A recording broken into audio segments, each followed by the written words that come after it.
Sunday, May 14th, 2023, the sixth Sunday of Easter.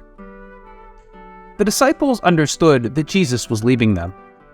They were sad, and they asked themselves how they could remain united after he was gone. Jesus promised not to leave them alone without protection or guidance.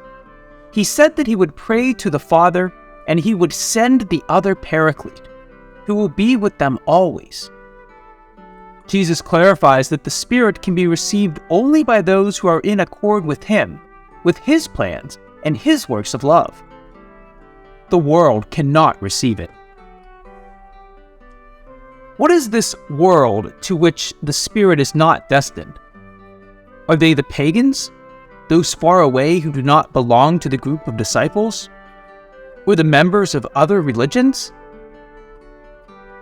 The world, as Jesus intends, is not the persons, but the parts in the heart of the person, of each person, wherein darkness, sin, and death reign. That is where worldliness is present with the Spirit, contrary to the Spirit of Christ. Paul reminds the Corinthians of this after they allowed themselves to be guided by human wisdom. The Spirit is also called the Comforter, one who is called to be beside. In ancient times, there were no lawyers. Defendants had to represent themselves, bringing witnesses in hopes of being exonerated. It happened sometimes that individuals, though not guilty, were unable to prove their innocence, or that, despite having committed the crime, deserved forgiveness but were not granted it. For them, there remained one last hope, that in the midst of the assembly there would be an individual honored by all for their moral integrity.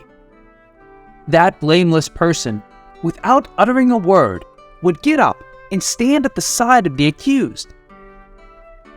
This gesture was equivalent to an acquittal. No one would have dared to ask for more condemnation. This defender is called the Paraclete.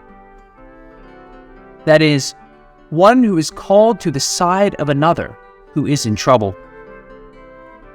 The meaning of this title is, therefore, protector, helper, and defender. Jesus promises his disciples another Paraclete, since they already have one, he himself, as John explains in his first letter. My little children, I write you these things so that you may not sin. But if anyone does sin, we have a Paraclete by the Father's side, the righteous Jesus Christ. And Jesus is the Paraclete, our advocate to the Father, not because he defends us from his wrath, provoked by our sins, for the Father is always on our side, as is Jesus, but because he protects us against our accuser, our opponent, sin. The enemy is sin, and Jesus knows how to refute and reduce it to nothing. John reminds the Christians of his community this truth, so that amid the difficulties of life, of spiritual miseries, of frailties, and of many evil inclinations, they won't discourage, won't despair, won't lose the serenity of heart. The duty of Christians is to remain open to the impulse of the Spirit, who always reveals new things and increases joy and peace.